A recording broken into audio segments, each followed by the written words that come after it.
وقل رب أدخلني مدخل صدق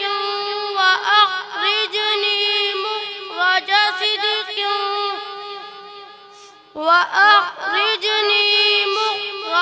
صدق واجعل لي من لدنك سلطانا نصيرا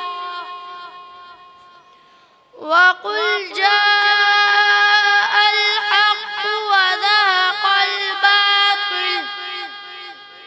إن الباطل كان زهوقا وننزل من القرآن ما هو شفاء ورحمة للمؤمنين ولا يزيد الظالمين إلا خسارا وإذا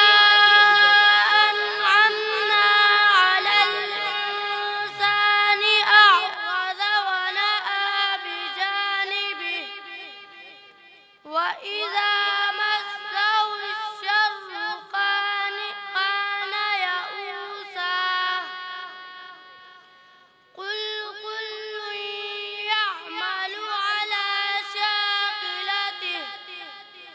فربكم أعلم بمن هو أهدى سبيلا ويسألونك عن الروح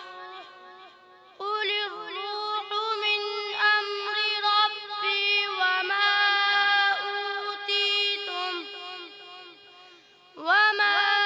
أوتيتم من العلم إلا قليلا